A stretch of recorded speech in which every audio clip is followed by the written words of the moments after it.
हमारे सम्मानीय अतिथि डॉक्टर के.एम. गंगवाल, पूना शाकाहार प्रवर्तक, रमेश नीलम चौधरी, अशोकनगर ट्रस्टी गुणायतन, श्रीमान भगवान दास हर्षा जैन पुणे, साथ ही अशोक जी शास्त्री, ये सभी मिलकर आज की मांगलिक क्रियाओं के अंतर्गत चित्तप्रमाण दीपजन का कार्यक्रम संपन्न कर रहे हैं। आप जोरदार ताली बजाकर सम्मान करें। बोले संत शिरोमणि गुरुवालाचार्य श्री विद्यासागर जी महाराज की। सभी सम्मानीय अतिथि से आऊंगा दीप प्रज्वलन का कार्यक्रम संपन्न करें। उसके पश्चात परम पूज्य मुनिवर के कर कमलों में शास्त्र भेंट करने का कार्यक्रम सभी मांगलिक क्रिया पुण्यार्जक संपन्न करेंगे। भैया शास्त्र देना।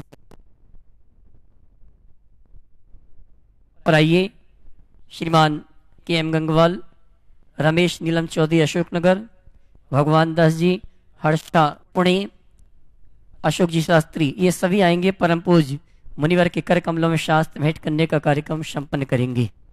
आइए साहब। जिनवाणी जग मैया जन्म में दुख मेट दो, जिनवाणी जग मैया जन्म में दुख मेट दो, जन्म में दुख मेट दो, मरण दुख मेट दो, जिनवाणी जग मैया जन्म में दुख मेट दो। और हमारी सम्मानी मांगलिक क्रिया पुण्यार्जक परिवार अपने हाथों से परम पूज्य मुनिवर के कर्मकलों में शास्त्र भेंट करने का, और साथ में मैं उस व्यक्तित्व को आमंत्रित करूंगा शास्त्र भेंट करने के लिए जिन्होंने अपनी पूरी टीम के साथ इस चातुर्मास को ऐतिहासिक रूप दिया है। आप सभी के सहयोग से श्रीमान ओम जी अग्रवाल, धर्म प्रभावना समिति अध्यक्ष रतलाम। और आइए हमारे सभी सम्मानित परम पूज्य मुनिवर की पाद पे चलने का कार्यक्रम संपन्न कर रहे हैं। तेरे चरणों की धूल बाबा चंदने गुलाल बने, जिसने भी लगाई मस्तक उसकी तकदीर बने, तेरे चरणों की धूल बाबा। और आइए परम पूज्य मनीषी के पाद पे चलने का कार्यक्रम चल रहा है। आप सभी के लिए कुछ सूचनाएं हैं। परम पूज्य युगल मुनि महाराज का ऐतिहासिक चातुर्मास आप सभी के सहयोग से धर्म प्रभावों के साथ संपन्न हो रहा है। इसी परिप्रेक्ष्य में आगामी अष्टानी का महापर्व के अवसर पर 15 नवंबर से 23 नवंबर तक युगल मुनि महाराज के सानिध्य में 48 मंडली बीजाक्षर मंत्र से युक्त मंडलों में परम पूज्य मुनिवर के सानिध्य में 1008 श्री सिद्ध चक्र महामंडल विधान की आराधना प्रारंभ होने वाली है। और बंधु ये कहना चाहूंगा, ये वो विधान है जिसके माध्यम से हिंदी के विधानों की शुरुआत हुई है। संस्कृत में ये विधान परम पूज्य युगल मुनि महाराज के सानिध्य में मंत्रों की आराधना, जाप अनुष्ठान और संपूर्ण विधान में ये सौभाग्य प्राप्त होगा। परम पूज्य मुनिवर का सानिध्य हमें प्राप्त होगा।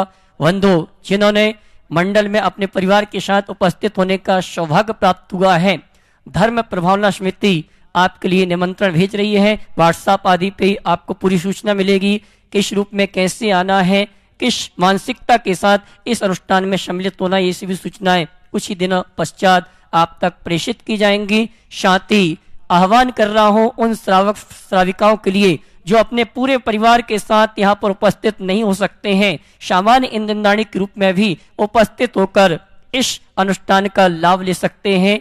सामान्य इंद्रदानी के लिए राशि रखी गई है मात्र 3100 रुपए की। जो भी इस अनुष्ठान में सामान्य इंद्रदानी के रूप में सम्मिलित होना चाहते हैं, चैनल्स पर जो नंबर चल रहे हैं उन नंबरों में संपर्क करके आप अपने स्थान को आरक्षित करा सकते हैं।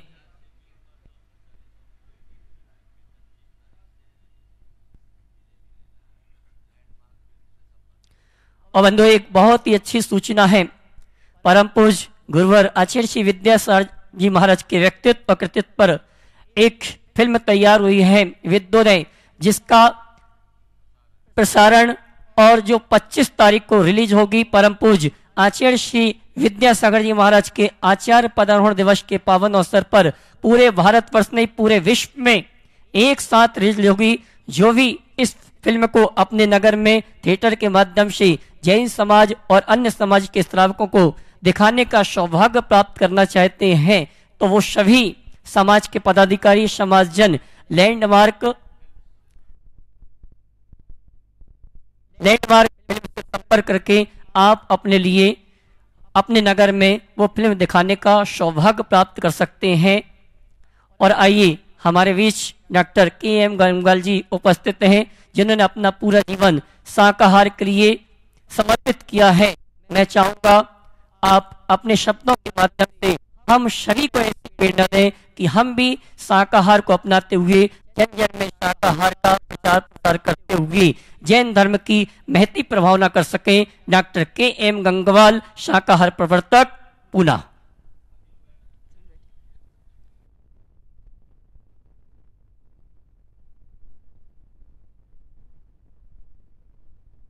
चरणों में दीवार नमोस्तु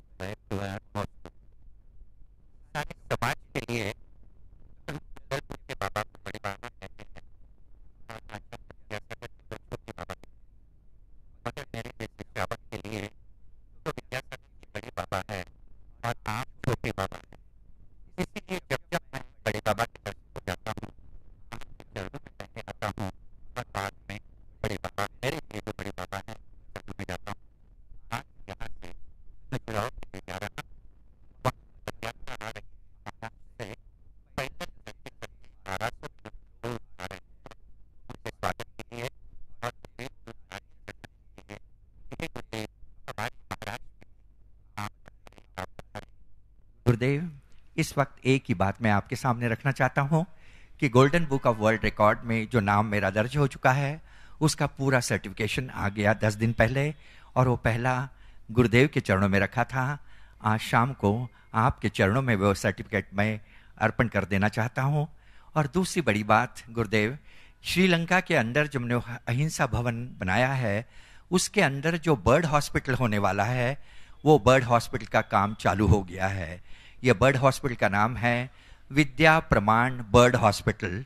पंछियों के लिए एक हॉस्पिटल वहाँ खोल रहे हैं और उसका भी काम चालू हो गया है। गुरुवर, जब आपके सानिध्य में जो शाकाहारी प्रदर्शनी मैंने खजुराहो में लगाई है, लाखों लोग देख रहे हैं, फॉरेनर देख रहे हैं, फॉरेन लैंग्वेज में हजारों हमने लीफलेट बनाए हैं गुरुदेव के बारे में मालूमात, जैन धर्म के बारे में मालूमात, और उसके साथ साथ शाकाहार क्या है इसका साइंटिफिक विवेचन इस पत्रकों में हमने किया है।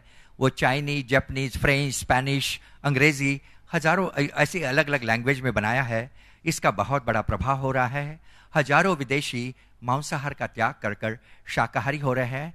और गुरुदेव, यहाँ करीबन 2 लाख विदेशी आते हैं हर साल, तो वहाँ परमानेंटली हम ये एग्जीबिशन लगाएंगे और शाकाहार का झंडा सारे संसार में फहराएंगे। गुरुदेव, इस सब काम के लिए आपके आशीर्वाद तो हरदम हमारे साथ है, और आपके आशीर्वाद से ही ये काम बढ़ रहा है। गुरुदेव, आपके चरणों में दीवार नमोस्तु।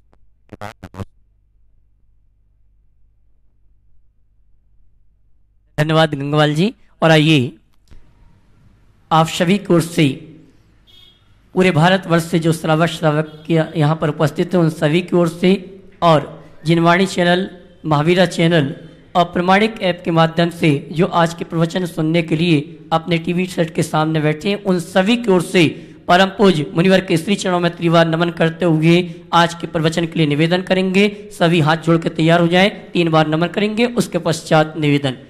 हे मुनिवर, नमोस्तु नमोस्तु नमोस्तु। बोले परम पूज्य मुनि श्री 108 प्रमाण सागर जी महाराज की जय जय जय। बोले परम पूज्य मुनि श्री 108 विराट सागर जी महाराज की जय जय जय। सभी लोग अपने दोनों हाथ जोड़ लें और मेरे साथ महामंत्र के स्मरण के लिए अपना मानस तैयार करें।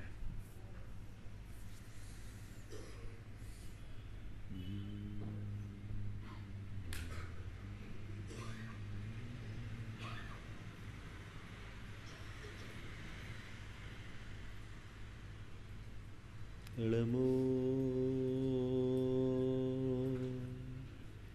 हरिहन्ताणं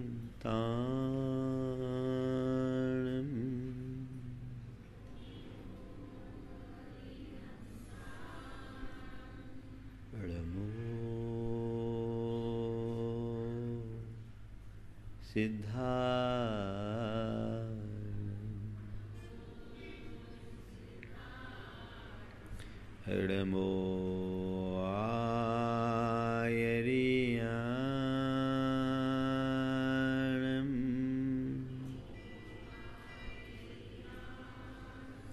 हृणमो उवज्झायाणम्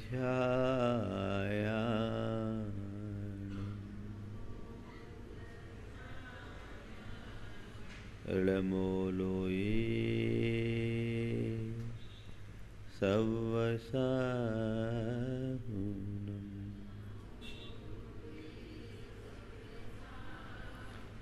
एसो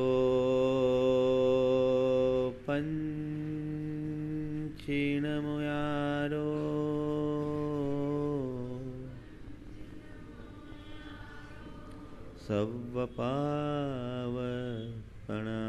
सवपावपणाशिनो मंगलालं च सव्वेसिं पढ़मं ओ मंगलम। जय बोलो देवादिदेव 1008 श्री भगवान महावीर स्वामी की, अहिंसा परमो धर्म की, परम पूज आचार्य गुरुवर श्री विद्यासागर जी महाराज जी की। बोले परम पूज मुनि श्री 108 प्रमाण सागर जी महाराज की जय जय जय। 10 साल के छोटे बच्चे को पिता ने बाजार से फल लाने के लिए पैसे दिए और बेटे से कहा, बेटे जा बाजार से फल ले आ। बेटा बाजार गया। रास्ते में उसे भूख से पीड़ित 4 सदस्यों का एक परिवार दिखा। उस परिवार की पीड़ा को देखकर वो व्यथित हो उठा और उसने अपने सारे पैसे उन्हें देकर उन्हें भोजन करा दिया और घर खाली हाथ लौट आया। घर लौटने पर पिता ने पूछा, बेटे फल ले आए? कहा, पिताजी मैं अमर फल ले आया हूँ, मैं अमर फल लेकर आया हूँ। पिता ने पूछा, वो कहाँ है फल? बोला, आपने ही कहा था कि औरों की सेवा करने से अमर फल मिलता है। रास्ते में मैंने एक भूख से पीड़ित परिवार को देखा, मैंने उन्हें भोजन करा दिया, सोचा इससे बड़ा अमर फल क्या होगा।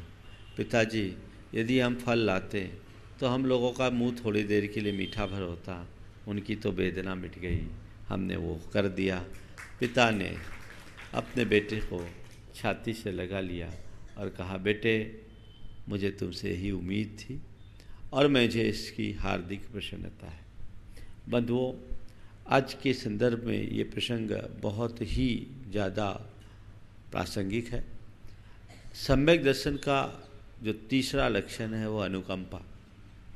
जब कभी भी हम अनुकंपा की बात करते हैं तो हमारी शास्त्रीय आदर्श बन करके रह जाती है। हमारे हृदय में अनुकंपा और दया की जैसी भावना उमड़नी चाहिए, वैसा प्रायः देखने में कम आता है। अनुकंपा हर सम्यक दृष्टि की पहचान है। शास्त्रों में अनुकंपा के संदर्भ में बताते हुए कहा गया कि दूसरों की पीड़ा को देखकर अनुकंपनम अनुकंपा, औरों की पीड़ा देखकर चित्त में कपकपी आ जाना अनुकंपा है। खुद की पीड़ा में नहीं, औरों की पीड़ा में। आज 4 बातें आप सबसे करूंगा। वेदना, वेदना, संवेदना, वेदना, संवेदना, सहानुभूति, समानुभूति। वेदना संवेदना मिलते जुलते हैं और सहानुभूति और समानुभूति भी मिलते जुलते शब्द हैं, लेकिन हम थोड़ा अनुकंपा के संदर्भ में इन्हें समझने की कोशिश करें। वेदना का मतलब क्या है? दुख है, पीड़ा, कष्ट। अपने मन से पूछो, जब भी तुम्हारे साथ कुछ प्रतिकूल संयोग घटता है, तुम्हारे मन में वेदना होती है या नहीं? तुम्हें दुख होता है, वेदना होती है या नहीं? कष्ट आता है, वेदना होती है या नहीं? होती है। और जिस समय वेदना होती है उस समय क्या होता है? आंखों से आंसू बहते हैं, अपने आंखों से आंसू बहते हैं। मैं एक ही लाइन में कहता हूं, खुद की पीड़ा पर आंसू बहाना वेदना है और औरों की पीड़ा पर आंसू बहना संवेदना है। खुद में जब भी पीड़ा आई तुम्हें कष्टानुभूति होती है कि नहीं? सब कोई अपने दुखों का रोना रोते हैं। अपने दुखों में रोना रोना कोई बहुत बड़ी बात नहीं, वो दुर्बलता है। वेदना अनुभव करना और वेदना प्रकट करना, ये दोनों हमारी दुर्बलता है। और संवेदना का उमड़ जाना गुण और हमारा धर्म है। तुम अपनी वेदना के शिकार होते हो, अपनी वेदना को प्रकट करते हो, रोना रोते हो। सारा संसार आज अपना रोना रोता है। सब कोई अपने कष्ट को कष्ट समझते हैं। संत कहते हैं ये एक बहुत बड़ी कमजोरी है। अपने कष्ट को क्या कष्ट समझना? अगर अपने चेतन स्तर को ऊंचा उठाना है तो अपने कष्टों को सहने की सामर्थ्य विकसित करो। अपने कष्टों को सहने की सामर्थ्य विकसित करो। हमारे अंदर वो सामर्थ्य विकसित होनी चाहिए जिससे हम अपने दुख को, अपनी पीड़ा को, अपने कष्ट को, अपनी वेदना को सह सके। हमारे इस देश में ऐसे महान महान आत्माएं हुई जिनने अपने ऊपर आई हुई बड़ी सी बड़ी विपत्ति को भी बहुत सहजता से झेला, लेकिन औरों के ऊपर आई हुई थोड़ी सी पीड़ा भी, थोड़ी सी विपत्ति भी उन्हें विचलित कर दिया। स्वयं के कष्टों को सहो, स्वयं के कष्टों के प्रति सहनशील बनो और औरों के कष्टों के प्रति संवेदनशील बनो। अपनी पीड़ा में वेदना मुझे नहीं भोगना, ये शास्त्र की भाषा में कहूं तो आर्त ध्यान है, पीड़ा चिंतन। अपने कष्ट का रोना रोना, अपने दुख का रोना रोना एक प्रकार की दुर्बलता है, पाप का कारण है। पर किसी और की पीड़ा को देखकर पीड़ित होना, व्यथित होना और उसके पीड़ा के निवारण का भाव करना अपाय विचय धर्म ध्यान है, गुण है। अपने मन को देखो, मेरा मन किस स्थिति में है, अपनी पीड़ा से कितना पीड़ित होता है और औरों की पीड़ा से हमारे ऊपर क्या प्रभाव पड़ता है।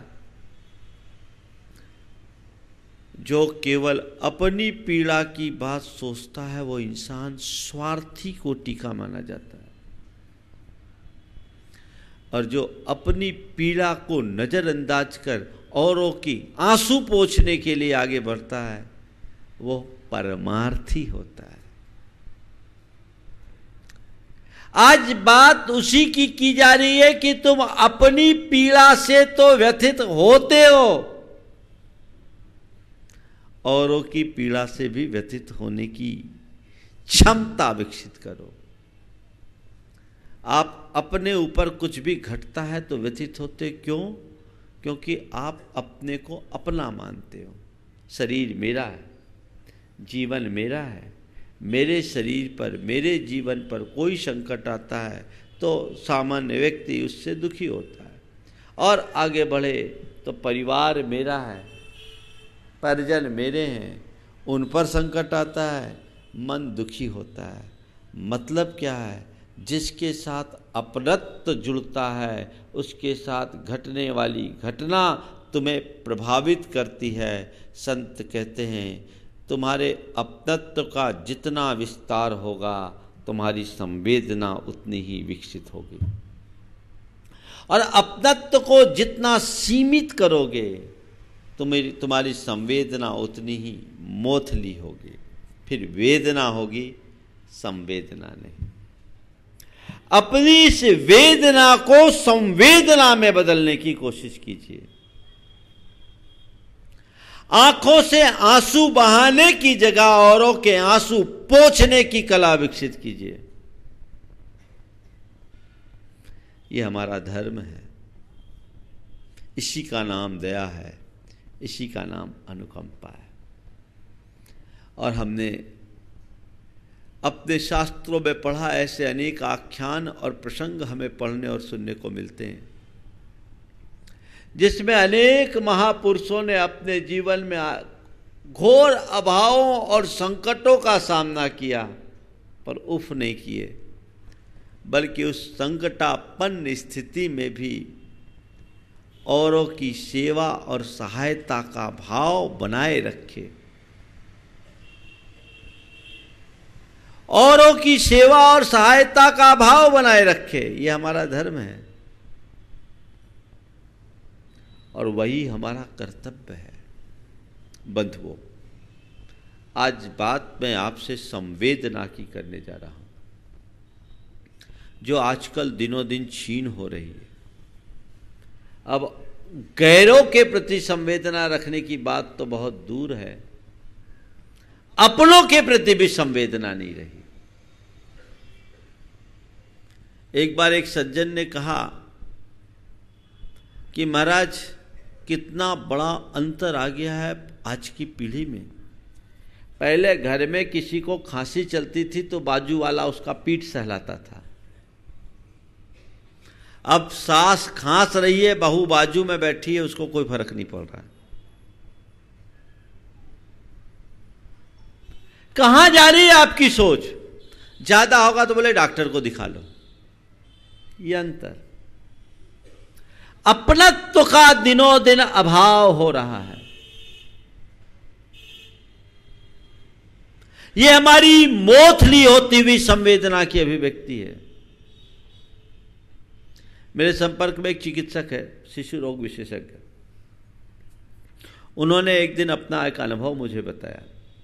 बोले महाराज, वो करीब आज की तारीख में 55-58 साल के हैं, लगभग 30 वर्षों से वो प्रैक्टिस कर रहे हैं, सीनियर डॉक्टर है। उन्होंने मुझसे कहा महाराज बहुत बड़ा अंतर आ गया। पहले कोई माँ अपने बच्चे को लेकर आती थी तो उसके साथ उसकी सासू माँ आती थी। माँ अपने बच्चे को लेकर आती थी तो उसके साथ उसकी सासू माँ आती थी। माँ अगर विचलित होती थी तो सासू कहती थी बेटी चिंता मत कर, मैं हूं ना, सब ठीक हो जाएगा। चिंता मत कर, मैं हूं ना, सब ठीक हो जाएगा। ओ, मैं हूं ना, सब ठीक हो जाएगा। पर महाराज आज ट्रेंड बदल गया। आज पत्नी के साथ उसका पति आता है, बच्चे की माँ के साथ उसका पिता आता है। बच्चा रोता है, माँ घबराती है तो उसका पति कहता है चिंता करने की क्या जरूरत है, टॉप का हॉस्पिटल है, टॉप का डॉक्टर है, सब ठीक हो जाएगा। वो कहती थी मैं हूं ना, सब ठीक हो जाएगा, और आज कहते हैं टॉप का हॉस्पिटल है, टॉप का डॉक्टर है, सब ठीक हो जाएगा। लेकिन जो मर्म की बात है वो ये है जो डॉक्टर साहब ने कहा, महाराज अंतर ये आ गया कि पहले बच्चा 3 दिन में ठीक होता था, आज बच्चा 30 दिन में ठीक होता है। इतना अंतर आ गया। ये किस बात का द्योतक है? ये एक अध्ययन है। अगर इस पर गंभीरता से विचार किया जाए तो बहुत सारी बातें उभर कर आती है। ये हमारी संवेदना का अभाव दर्शाता है। दिनों दिन क्षीण हो रही है क्योंकि हमारा अपनापन कम होता जा रहा है। लोग आत्मकेंद्रित होते जा रहे हैं। सेल्फ सेंट्रलाइजेशन की व्यवस्था दिनों दिन बढ़ रही है। इस प्रवृत्ति ने मनुष्य के हृदय को शुष्क और उसके व्यवहार को कठोर बना दिया। ऐसी स्थिति में धर्म नहीं पल सकता। कुरल काव्य में लिखा है कि जिस मनुष्य का हृदय दया से आर्द्र नहीं होता, जिस मनुष्य का हृदय दया से आर्द्र नहीं होता, उसमें धर्म के अंकुर नहीं फूट सकते। धर्म के अंकुर तो बहुत बात की बात है, मानवता भी नहीं पनप सकती। तो मैं आपसे कह रहा हूं, वेदना तो तुम्हारे अंदर खूब है, इस वेदना को संवेदना में परिवर्तित कीजिए। वेदना को संवेदना में परिवर्तित कीजिए। कैसे होगी परिवर्तित? जब संसार के अन्य प्राणियों को अपने समान मानोगे। आया तुला पयाशु, संसार के प्रत्येक प्राणी को अपने समान देखो। सब तो मेरा ही विस्तार है, मुझ में और अन्य प्राणियों में क्या अंतर है? अरे हमें क्या लेना देना भैया। ठीक, तुम कीड़े मकोड़े, पेड़ पौधे, कीड़े मकोड़े, पशु पक्षी से लेकर इस धरती में विचरण करने वाले जितने भी मनुष्य, उनकी तरफ दृष्टिपात करो तो पाओगे ये सब तुम्हारे ही चोले हैं, जिसे तुमने अनंतों बार धारण करके छोड़ा है। ये तुम्हारे ही अपने चोले हैं। और तत्वतः विचार करो तो उनमें और तुम में कोई अंतर ही नहीं, क्योंकि सब में एक ही वही तत्व है, वही चेतन तत्व है, वही परमात्मा तत्व है। जिस दिन तुम्हारे अंदर ऐसी प्रतीति होने लगेगी, जिस दिन तुम्हें ऐसी प्रतीति होने लगेगी, सबके प्रति अपनत्व का भाव होने लगेगा, संवेदना अपने आप बहेगी। संवेदना जगाओ। आजकल लोग कहते हैं भैया हमको क्या मतलब, हम क्यों करें, हम ऐसा क्यों करें, वैसा क्यों करें। ये प्रवृत्ति अच्छी नहीं। देखिए लोगों का सोच कितना घटिया स्तर का है। एक बार एक जगह गौशाला की बात की जा रही थी। एक ज्ञानी व्यक्ति आया, वो क्या बोलता है, अरे संसार में इतने कत्ल खाने हैं, लोग काट रहे हैं, हम कहाँ तक रोक लेंगे, गौशाला खोलने से क्या कत्ल रुक जाएगा, हमको क्या करना उसको खोल। हमने कहा धन्य भाई, गौशाला खोलने से कत्ल भले न रुके, गौशाला खोलने से कत्ल भले न रुके, पर तुम अपना स्थान रक्षकों में जरूर बना लोगे। मेरी कोई ना कोई संवेदना तो है, रक्षा करने वालों में मेरा स्थान है। मैं रक्षक हूं, भक्षक नहीं हूं। और यही मेरा कर्तव्य, यही मेरा धर्म है, जो मुझे अंतिम पल तक निभाना चाहिए। ठीक है, हमारे हाथ इतने मजबूत नहीं कि हम सारे संसार की हिंसा को रोक दें। हमारे हाथ इतने मजबूत नहीं कि हम सारे संसार की हिंसा को रोक दें, पर हमारे भाव इतने प्रबल हैं कि हिंसा को रोकने का प्रयास तो कर सके। भावना तो प्रबल बनाइए। ये भावना ही संवेदना है। संवेदना क्या होती? हम सागर में थे, 1997 की बात है। उन दिनों मांस निर्यात के विरुद्ध जबरदस्त अभियान चल रहा था। सागर में बहुत बड़ी रैली निकली थी, एक बड़ा मूवमेंट खड़ा हो गया था, और पूरे मध्य प्रदेश में उसका पूरा प्रभाव था गुरुदेव के आशीर्वाद से। तो एक अलग जनमत तैयार हो गया था। संवेदना का उदाहरण आपको दे रहा हूं। एक बच्चा एक किराने की दुकान में काम करता था, उसको 6,000 रुपए की पगार मिली। रास्ते में देखता है एक आदमी मुर्गी को उल्टा टांग करके ला रहा है, साइकिल पर लेके जा रहा है। उसके मन में हार्दिक वेदना हुई। उसने वो पूरे 6,000 रुपये में सारी मुर्गियां खरीद ली। मैं इनको बचा लूं, ले तो आया, अब समस्या मुर्गियों को रखे कहां। वो मेरे पास आया, बोले महाराज ऐसा ऐसा हो गया, आज मुझसे देखा नहीं गया। तो मैंने ये खरीद लिया। 6,000 उसकी तनख्वाह, पूरी तनख्वाह उनके लिए लगा दिया। यहां बुद्धि लगाने वाले कभी सफलीभूत नहीं होंगे। भावना देखो, जब मेरे पास आया उस समय विट्ठल भाई पटेल बैठे हुए थे। वो हमारे इस अभियान में बहुत अच्छे से जुड़े थे। विट्ठल भाई पटेल एक बहुत बड़े सामाजिक कार्यकर्ता, राजनेता भी रहे और गीतकार रहे। झूठ बोले कौवा काटे उन्हीं ने लिखा है। आज इस दुनिया में नहीं है वो बैठे थे, बोले महाराज आप विकल्प न करें, इसकी व्यवस्था मैं करूँगा। उनके घर में एक बड़ा बगीचा था, उस बगीचे में उन मुर्गियों को जीवन दान दिया गया। उनके लिए एक अलग व्यवस्था की गई ताकि बिल्ली आदि से उनकी रक्षा हो। मैं एक घटना इसलिए नहीं सुना रहा हूं कि उनने मुर्गी खरीदी, मैं एक घटना इसलिए सुना रहा हूं कि उसकी संवेदना कितनी उच्च कोटि की थी। बुद्धि लगाने वाले कहेंगे भैया हम कहां तक करते रहेंगे, यहां तो रोज सब कत्ल करते हैं, सारे हिंसा संसार में ऐसे लोग हैं।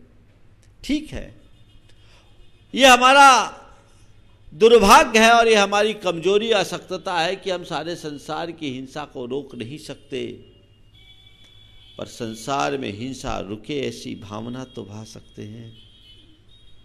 और हमारी भावना के प्रभाव से एक व्यक्ति की भी हिंसा रुकी तो एक एक करके ही तो इकाई ही तो दहाई में परिवर्तित होती है, सारा संसार बदलेगा। भावना हमारे हृदय में होनी चाहिए। और जो हम लोग कहते हैं दीन दुखी जीवों पर मेरे उर से करुणा स्रोत बहे, वो करुणा का स्रोत बहना चाहिए। अब करुणा का स्रोत बहे कैसे? आजकल तो प्रायः करुणा का स्रोत सूखा हुआ दिखता है।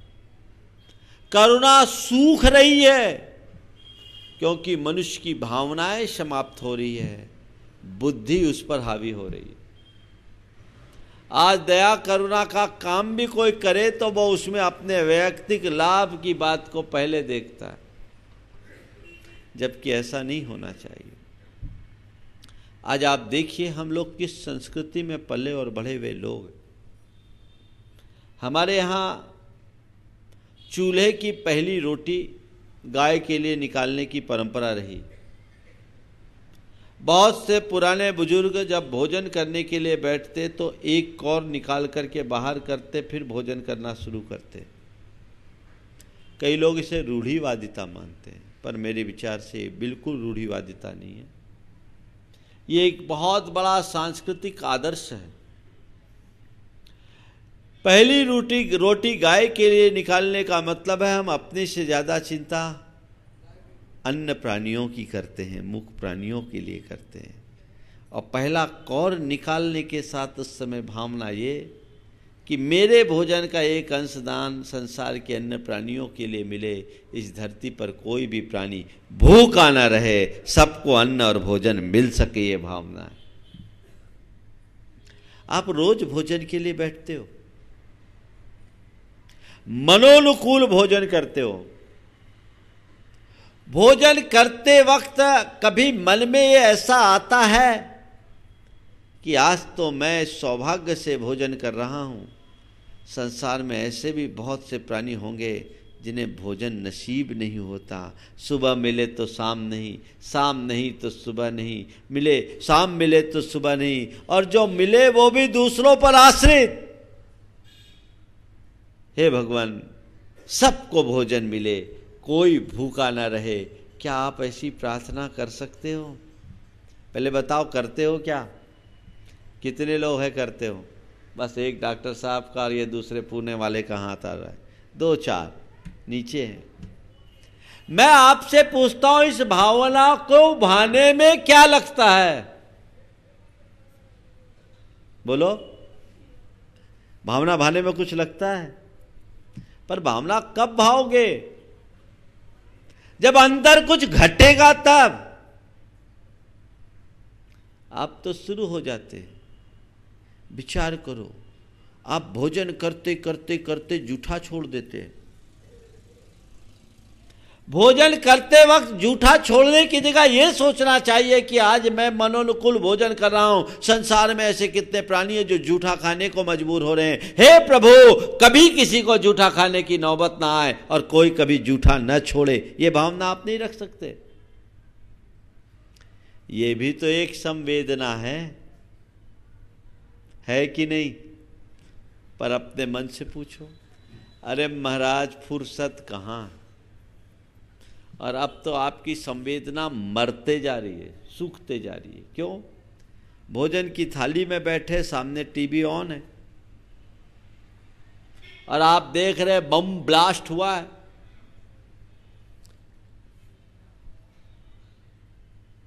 मांस के लोथड़े उड़ रहे हैं, चीथड़े उड़े हुए हैं, खून की धार बह रही है, हाहाकार मचा है, चीत पुकार मची है। और आप उन सबको देखते हुए भी मुंह में रोटी डाल रहे हैं, चाय की चुस्कियां ले रहे हैं। आखिर संवेदना आएगी कहां से? बोलो। ये तो तुम्हारी संवेदना खत्म कर रही है। अरे उसको देखकर तो अंदर की रूह कांप जानी चाहिए।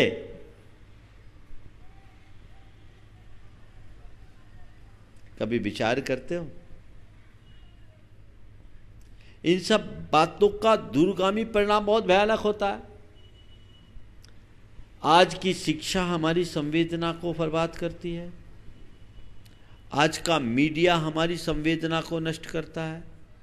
और आज रही सही कसर जितने भी तुम्हारे गेम्स है वो मिटा रहे। अभी कोई एक और नया गेम आया बता रहे, जिसमें बंदूक लेके शूट करने की व्यवस्था। क्या नाम है? कुछ दिन पहले मुझे पाजी क्या बोला? क्या है नाम? पाजी है क्या है? एक बच्चा ने मुझे बताया था। क्या नाम है भाई? पाजी है? पबजी मेरे को नाम वो पाजी है। अब ये क्या है? अब मुझे बताया महाराज, अच्छे अच्छे बुढ़े लोग भी इस गेम को खेल रहे हैं। ये कहां ले जा रही? कितनी हिंसा आपके द्वारा हो रही है। उससे पहले ब्लू व्हेल थी, कितने लोग आत्महत्या कर लिए उसके पीछे। तो ये चीजें हमें बहुत गंभीरता से सोचनी चाहिए। आज के समय में सबसे ज्यादा संकट यदि खड़ा हुआ है तो मनुष्य की संवेदनाओं का हुआ है। ध्यान रखना, जैसे नदी हो और उसमें पानी का प्रवाह ना हो तो नदी की कोई शोभा दिखती? पानी के प्रवाह से शून्य नदी की कोई शोभा नहीं होती। होती क्या? नहीं होती। जैसे पानी के प्रवाह से शून्य नदी की कोई शोभा नहीं, वैसी संवेदना के प्रवाह से शून्य मनुष्य की कोई शोभा नहीं। तुम अगर संवेदन शून्य हो गए तो मनुष्य कहलाने के अधिकारी नहीं।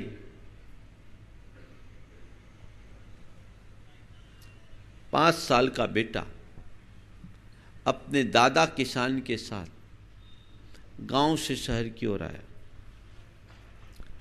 गर्मी प्रचंड थी, बेटे को प्यास लग रही थी। उसने अपने दादा से कहा, दादा पानी। दादा पानी। देखा ठहर शहर पहुंचने दे, फिर कहीं पानी का प्रबंध कराते हैं। शहर पहुंचे और शहर के मुहाने पर सेठ की एक हवेली थी। वो सेठ जी की हवेली में चले गए।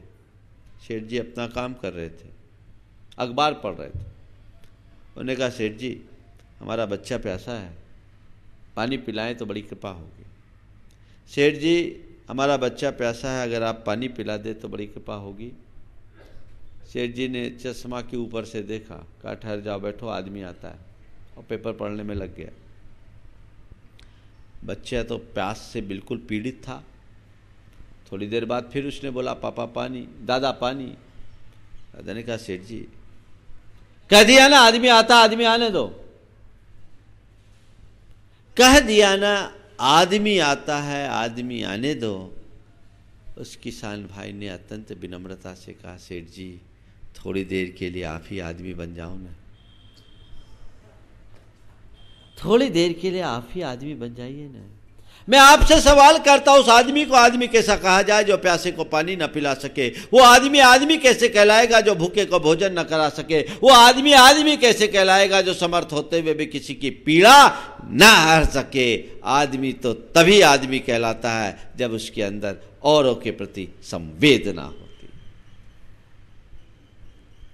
वो संवेदना जगनी चाहिए। जितनी प्रगाढ़ संवेदना होगी उतनी अधिक सहानुभूति प्रकट होगी। वेदना, संवेदना, सहानुभूति। सहानुभूति किसी की वेदना को देखकर मन का व्यथित होना और उसके लिए चार सांत्वना के शब्द प्रकट करना, ये सहानुभूति है। उससे सहानुभूति रहकर इसके लिए कुछ सहयोग करना, बिना सहानुभूति के कोई सहयोग नहीं करता। अपने मन से पूछो, औरों की सहानुभूति चाहते हो या औरों को सहानुभूति देते हो?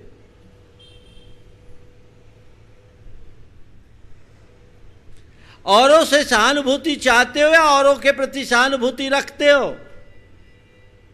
हाँ, ज्यादा क्या है? दोनों है, पूछ रहा हूं ज्यादा क्या है? 50-50 है? हाँ, वही तो पूछ रहा हूं। होशियार है आप लोग। मेरे प्रति सभी की सहानुभूति रहनी चाहिए, और कहीं आपको सहानुभूति नहीं मिलती तो मन विचलित होता है, अशांत होता है। बंधुओं, जैसे तुम सोचते हो कि सभी लोग मेरे प्रति सहानुभूति रखे, ऐसे ये क्यों नहीं सोचते कि मैं भी औरों के प्रति सहानुभूति रखूं, औरों के प्रति सहानुभूति प्रकट करूं? रहती है सहानुभूति तुम्हारे अंदर, औरों के प्रति सहानुभूति? एक भिखारी एक सेठ के यहां गया, 3 दिन से वो भूखा था। सेठ से कहा सेठ जी कुछ दे दो। सेठ ने कहा यहाँ कुछ नहीं, आगे जाओ। तो भिखारी भी ऐसा वैसा नहीं था। भिखारी अलग गया, बोला सेठ जी 3 दिन से भूखा हूं, कुछ तो दे दो, ऐसे नहीं जाऊंगा, कुछ तो दे दो। सेठ की एक आंख पत्थर की थी, एक आंख सही थी। एक आंख पत्थर की थी, एक आंख सही थी। सेठ ने कहा ठीक, मैं तुझे तो दूंगा, लेकिन एक शर्त है। बोले बताओ। बोले तू ये बता दे मेरी कौन सी आंख असली है और कौन सी पत्थर की है। तू ये बता देगा कि कौन सी आंख पत्थर की है तो मैं, अगर सही बताएगा तो तुझे रोटी दे दूंगा। उसने कहा आपकी दाहिनी आंख पत्थर की है। भिखारी ने सेठ की आंखों को देखा और कहा आपकी दाहिनी आंख पत्थर की है। यथार्थ उसकी दाहिनी आंख पत्थर की थी। उसने कहा बताया तो तूने बिल्कुल सही है, मेरी दाहिनी आंख पत्थर की है, पर तूने ऐसे जाना कैसे? दाहिनी आंख पत्थर की है पर तू इसे जाना कैसे? बोला सेठ जी उसी में थोड़ा पानी दिख रहा था, उसी में थोड़ा पानी दिख रहा था। कहां सहानुभूति? संवेदना के अभाव में सहानुभूति हो ही नहीं सकती। संवेदना को प्रगाढ़ बनाइए, औरों के प्रति संवेदनशील बनिए। पूरी प्रकृति आपकी संवेदना की प्रतीक्षा करती है। आप अपने लिए सोचते, संसार के हर प्राणी के लिए सोचिए। देखिए आजकल क्या स्थिति बन रही है। पशु पक्षियों का जीवन बहुत संकटापन्न हो गया। पशुओं का कत्लेआम हो रहा है। और पक्षियों का आपने बसेरा छीन लिया, बसेरा छीन लिया। पहले घर होते थे, खरपापोश के मकान होते थे, छोटे छोटे ताके और मोके होते थे, उनमें चिड़ियाँ, गोरैया, गिलहरी, मैना आकर अपना बसेरा किया करती थी। सुबह से उनकी मधुर गुंजन से हमारी नींद खुलती थी। आज उनका अभाव हो गया। क्यों? क्यों? क्योंकि आपने उनका बसेरा छीन लिया। वो रहे तो कहाँ रहे? गोरैया पेड़ों में निवास नहीं करती, गोरैया घरों में ही निवास करते थे। गौ में जो रौ करे उसका नाम गोरैया, घर में जो रौ करे, ग्रह में जो रौ करे, तो वो आपने उसको छीन लिया। अभी मैं जब अजमेर में था, वहाँ एक डॉक्टर बंधु है, बड़े डॉक्टर, उनने कहा महाराज मैंने अपना मकान बनाया, तो मकान में अपने आर्किटेक्ट से कहा कि भैया कुछ ऐसे ताके मोके छोड़ के रखना, और बाहर मैंने जितने पेड़ बनाए उनमें कृत्रिम घोंसले टांग दिए, और महाराज उनमें चिड़ियाँ आती है। पेड़ों में उनने कृत्रिम घोंसले टांगे और चिड़ियों ने वहाँ उसमें अपना घर बना लिया। ये सोच, संवेदना। आजकल आप देखो घरों में आप घर बनाते, फॉल सीलिंग में थोड़ी सी भी जगह मिलती चिड़ियाँ घुसती है, और पंखे चलते बेमौत मर जाती। आप क्यों नहीं अपना मकान बनाए तो मकान के बाहरी हिस्से में कुछ ऐसी व्यवस्था करे जिससे वो भी अपना जीवन यापन कर सके। मकान की दीवारों में नहीं बना सके तो पेड़ लगाते, पेड़ों में ऐसे कृत्रिम घोंसले तो लगा ही सकते हैं। आते आजकल डॉक्टर साहब इस दिशा में बहुत काम करते हैं, बहुत काम करते हैं। आप लगाइए, ये सोच में आनी चाहिए। गर्मी प्रचंड पड़ती है, लोगों के लिए जगह जगह प्याऊ खुलते हैं। आपके मन में कभी आया कि मूक प्राणियों के लिए भी पानी हो? हम पक्षियों के लिए घर में ऊपर परिंदा रख दे, मूक प्राणियों के लिए हौदा बना दे। ये चीज मैंने पूरे भारत में कहीं नहीं देखी, केवल शेखावाटी को छोड़कर। राजस्थान में शेखावाटी में मैंने देखा गजब के संस्कार है। हर गांव में मुझे गौशाला मिली, हर गांव में मुझे कबूतर खाना मिला, हर गांव में, हर घर में हमें परिंदे मिले और बाहर हौदे मिले। लोग ये दया के भाव रखते, ये संवेदना। वहाँ उस इलाके में पूरे लंबी यात्रा में मुझे एक भी मांसाहार की दुकान नहीं मिली, अजमेर के पहले छोड़कर। ये संवेदना है, वो वहाँ का संस्कार है। इसका विस्तार होना चाहिए। मैं आज आप सबसे कहना चाहता हूं, उनके लिए सोचिए, क्योंकि उनसे पर्यावरण शुद्ध होता है। वो हमारे मित्र हैं। पेड़ पौधे, पशु पक्षी, कीड़े मकोड़े सब हमारे मित्र हैं।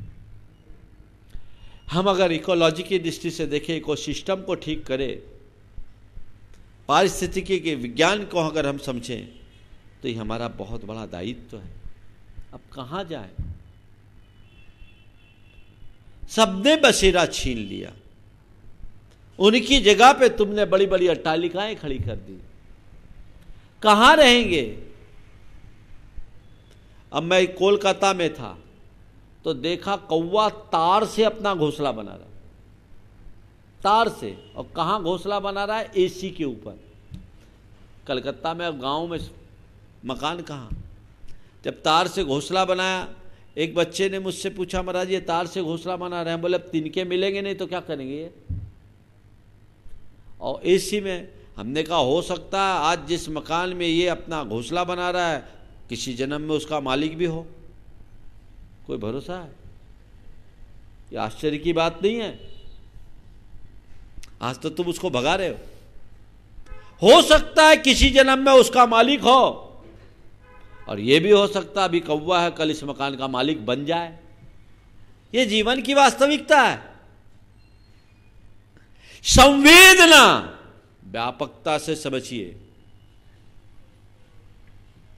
हर प्राणी के प्रति संवेदनशील बनिए, और ये कोशिश कीजिए कि मेरे आचार व्यवहार से जितना बन सके अन्य प्राणियों की रक्षा हो। मैं तुमसे बोलता हूं, तुम अपना मकान बनाते हो, अगर 4 सुराख छोड़ दोगे तो क्या होगा? कितनी गिलहरियां रह लेगी, कितनी चिड़ियां बस जाएगी। आज तो बच्चों को चिड़ियां देखने को नहीं मिलती, चित्रों में दिखाते हो। संस्कार कहां से आएंगे?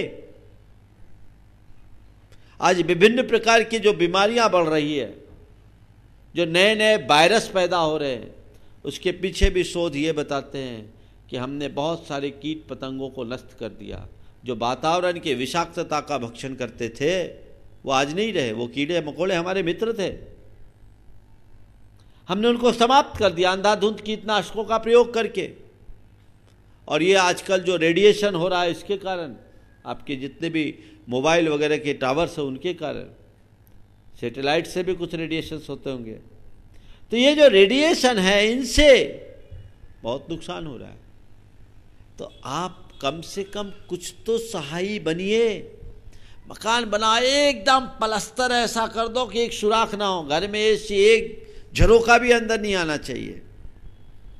ठीक है, आप चाहते गंदगी घर के भीतर ना आए तो ऐसी व्यवस्था कीजिए, क्योंकि इस धरती पर केवल मनुष्य का अधिकार नहीं है, इस धरती पर सृष्टि के हर प्राणी का अधिकार है।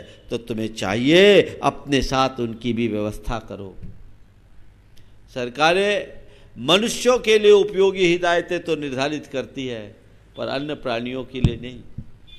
इस पर बहुत गंभीरता से विचार होना चाहिए, इस पर बहुत गंभीरता से विचार होना चाहिए। हमारा धर्म है, ये हमारा कर्तव्य है, हमारा दायित्व है। मैं आप सबसे कहता हूं, जब भी घर मकान बनाओ, इनका ख्याल रखो, पेड़ पौधे लगाओ, परिंदे लगाओ। मैं अभी डूंगरपुर में था, एक सज्जन है वहां, सुबह 5 बजे से लेके 7:30 बजे तक वो आदमी 500 पेड़ों में परिंदे लगाया, पानी डालता, अपने हाथ से स्कूटर से जाता, पानी डालता, एक बार सुबह एक बार शाम। हम सुबह शौच के लिए निकलते, मिलता था। हमने बोला, ये आप जो पानी डालते हैं इसके बाद क्या आपका रिजल्ट? बोला, महाराज जी जितना पानी डालता हूँ लगभग सब पानी ख़त्म हो जाता है, सब पक्षी पीते हैं। और महाराज इससे हमें इतना सुकून और इतना आनंद आता है कि मैं आपको शब्दों में नहीं कह सकता। मुझे लगता है कि मैं कुछ कर रहा हूँ। आप लोग कहोगे, महाराज आज आदमी को पानी पिलाने की फुर्सत नहीं, पक्षियों को कौन पिलाएगा? समझदार मनुष्य हो, श्रेष्ठ मनुष्य हो, उसका ये प्रमाण है। कहाँ है तुम्हारी श्रेष्ठता? कहाँ खो गई तुम्हारी समझदारी? बहुत बुरी स्थिति है। आज तो लोग अपने माँ बाप को भी पानी नहीं पिला पाते, पानी छुड़ा जरूर देते। बहुत गंभीरता से विचारने की जरूरत है। तो वेदना, संवेदना, सहानुभूति हमारी होनी चाहिए। संवेदना होगी तभी सहानुभूति होगी। किसी के भी दुख है उसमें संवेदना हो तो सहानुभूति रखो। लेकिन आजकल आप लोग संवेदना प्रकट करने के लिए भी जाते हैं, सहानुभूति होती नहीं, उल्टी बोझ हो जाती। किसी क्या कोई मर गया, देखो आपकी सहानुभूति की बात करता हूँ, संवेदना की बात करता हूँ। किसी के घर में कोई मरा है और आप उसके घर बैठने जाते हो, कच्ची मौत होती है तो भी घर वाले को एक टेंशन होता है, उनको हलवाई बुलाना पड़ता, मीनू सेट करना पड़ता है। अभी आंखों के आंसू सूखे नहीं हैं और आप वहां माल खा रहे हो। बोलो, कहां है तुम्हारी संवेदना? संकल्प लो कि किसी के घर में अगर दुख की स्थिति में मैं जाऊंगा, लोकल हूं तो एक गिलास पानी के अलावा कुछ भी नहीं लूंगा, एक गिलास पानी के अलावा कुछ नहीं लूंगा। और बाहर से हूं तो कोई मिष्टान और पकवान नहीं खाऊंगा। पहले हमारे यहां होता था कि किसी के यहां कोई मरे तो 12 दिन तक कढ़ाई नहीं चलती थी। अब आज तो खिचड़ी खा के काम चलाते थे। ये होती थी सहानुभूति। और अब एक बार एक व्यक्ति के बेटे का अपहरण हो गया, वो डॉक्टर थे।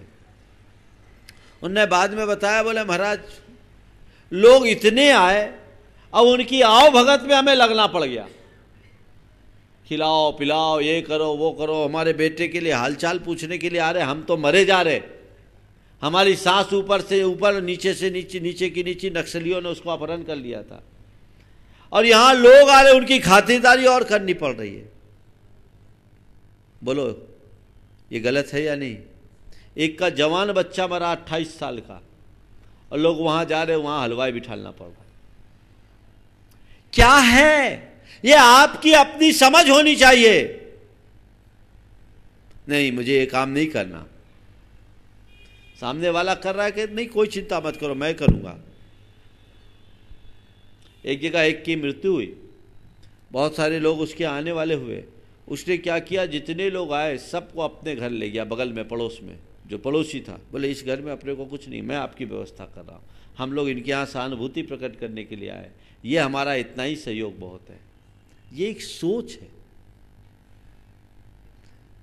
तो वेदना, संवेदना, सहानुभूति, और इससे ऊपर है समानुभूति। जो सामने वाला महसूस कर रहा है वो हम महसूस करें, उसकी पीड़ा मेरी पीड़ा बन जाए। अगर ऐसी संवेदना हो और सहानुभूति हो तो समानुभूति होगी। किसी ने लिखा है, तड़पते देखता हूं कोई सै, तड़पते देखता हूं कोई सै, उठा लेता हूं अपना दिल समझकर। किसी को अगर हम तड़पते देखें उसे अपना दिल समझ करके उठा। समानुभूति क्या होती है? भगवान महावीर के जीवन काल का एक प्रसंग आपको बताऊंगा। भगवान महावीर जब छोटे थे, अपनी माता त्रिशला के साथ राजोद्यान में टहल रहे थे। त्रिशला टहलती टहलती दूब के मैदान में चल पड़ी, आगे बढ़ी। आगे एक संगमरमरी कीड़ा पर्वत था। माँ वहाँ पहुँची और बालक वर्धमान अपने स्थान पर ठिठक कर खड़ा हो गया, वहीं खड़े रह गए। माँ ने वहाँ से आवाज दिया, बेटा देख कितना सुंदर ये पर्वत है और कितने सुंदर ये फव्वारे, आ तो। वर्धमान चुप, वो जो रास्ता बना हुआ था वहीं खड़े थे। माँ कह रही बेटा आ, वर्धमान आ। वर्धमान चुप। जब बार बार बोलने के बाद भी वर्धमान नहीं आया तो त्रिशला लौट करके आई और वर्धमान से लिपट गए। बोले बेटा तू आ क्यों नहीं रहा? और अचानक उसके गाल पर हाथ गया तो देखा गाल गीले। अरे तेरे आंखों में आंसू क्यों? त्रिशला एकदम विफल पड़ी। तेरी आंखों में आंसू क्यों? तू रो क्यों रहा है? वर्धमान ने बाल सुलभ मुद्रा में कहा, माँ आप लोग जब इन कोमल कोमल दूबों पर चलती हो ना, आप लोग जब इन कोमल कोमल दूबों पर चलती हो ना, तो मुझे लगता है कि आप मेरी पीठ पर चल रही हो। देखो ना, आपके पैरों के निशान मेरे पीठ पर पड़ गए। आप जब इन कोमल कोमल दूबों पर चलती हो ना, तो मुझे ऐसा लगता है मानो मेरे पीठ पर चल रही हो। देखो ना, आपके पैरों के निशान मेरे पीठ पर पड़ गए हैं। त्रिशला एकदम बदहवास सी हो गई, ये क्या? फट से उनकी शर्ट उतारी और देखा तो वर्धमान के पीठ पर पैरों के निशान जमे थे। यह है समानुभूति। यह समानुभूति जो घास फूस में भी जीवत्व का अनुभव करे, उनकी पीड़ा को अपनी पीड़ा के रूप में महसूस करे। यह है समानुभूति। बहुत ऊंची बात है। समानुभूति बहुत दुर्लभ है।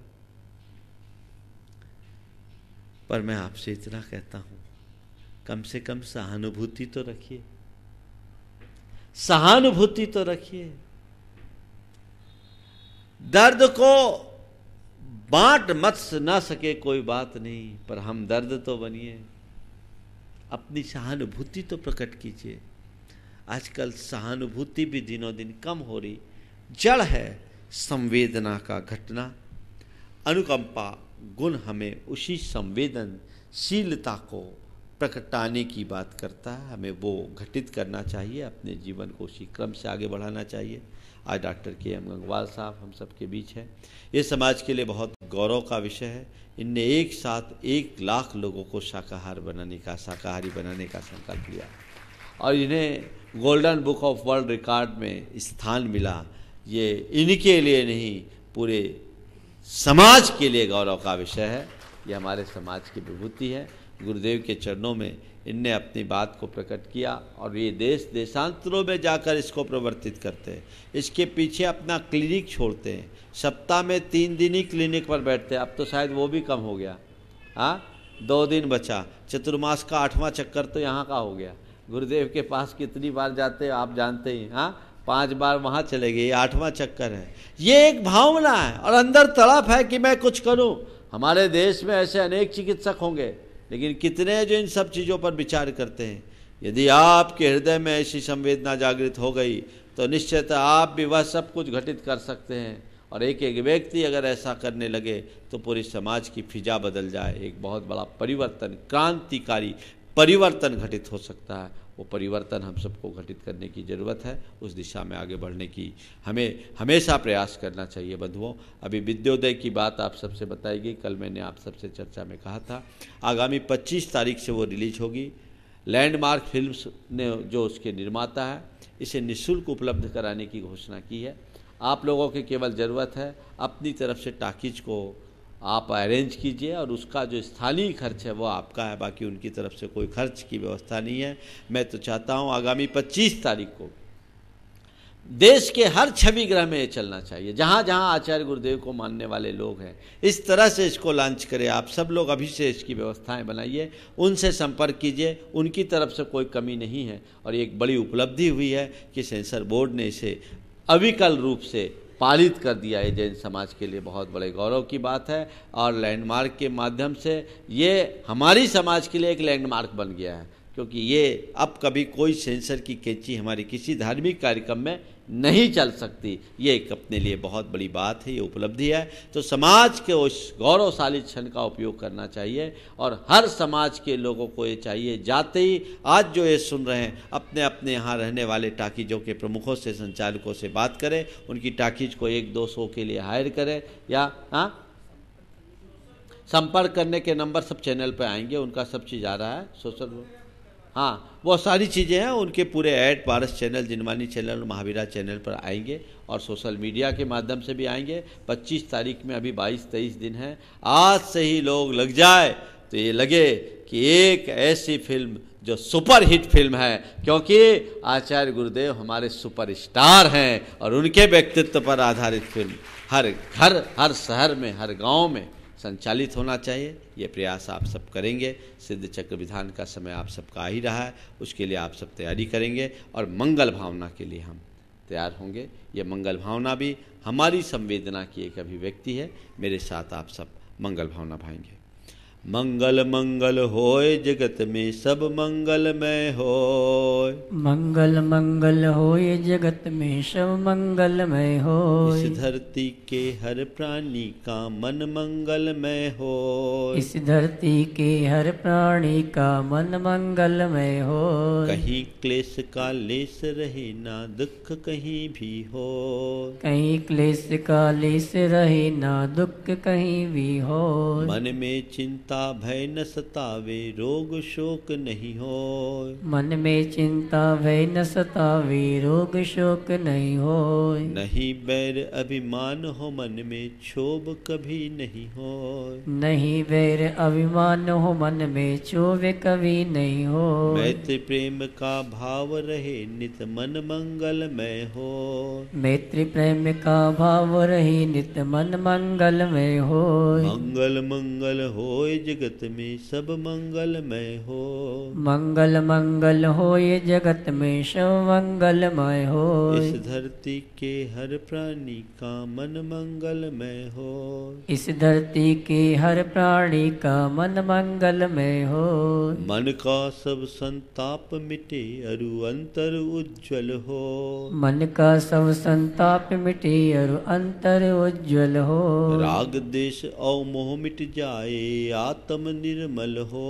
राग देश और मोह मिट जाए आत्म निर्मल हो। प्रभु का मंगल गान करे सब पापों का क्षय हो। प्रभु का मंगल गान करी सब पापों का क्षय हो। इस जग के हर प्राणी का हर दिन मंगलमय हो। इस जग के हर प्राणी का हर दिन मंगलमय हो। मंगल मंगल होए जगत में सब मंगलमय हो। मंगल मंगल हो ये जगत में सब मंगलमय हो। इस धरती के हर प्राणी का मन मंगलमय हो। इस धरती के हर प्राणी का मन मंगलमय हो। गुरु हो मंगल प्रभु हो मंगल धर्म सुमंगल हो। गुरु हो मंगल प्रभु हो मंगल धर्म सुमंगल हो। मात पिता का जीवन मंगल परिजन मंगल हो। मात पिता का जीवन मंगल परिजन मंगल हो। जन का मंगल गण का मंगल मन का मंगल हो। जन का मंगल गण का मंगल मन का मंगल हो।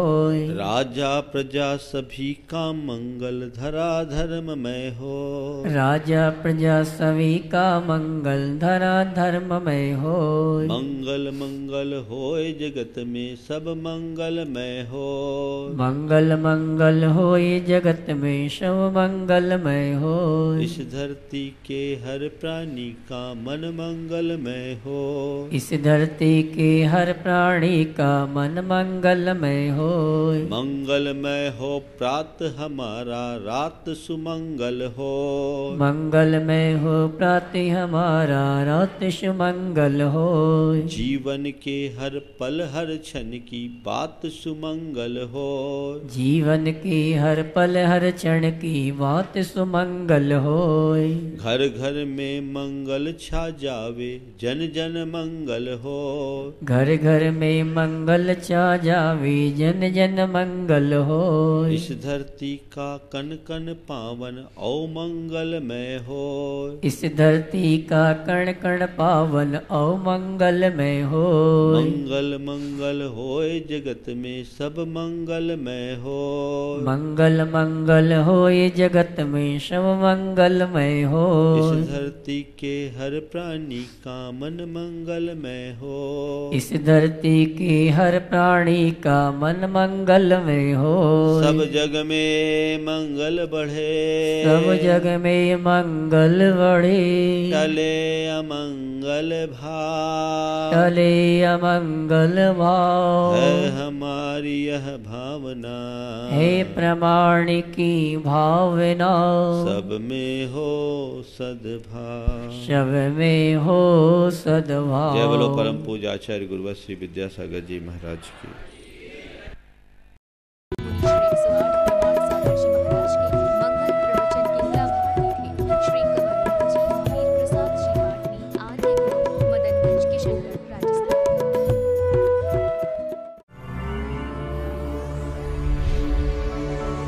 मंगल प्रवचन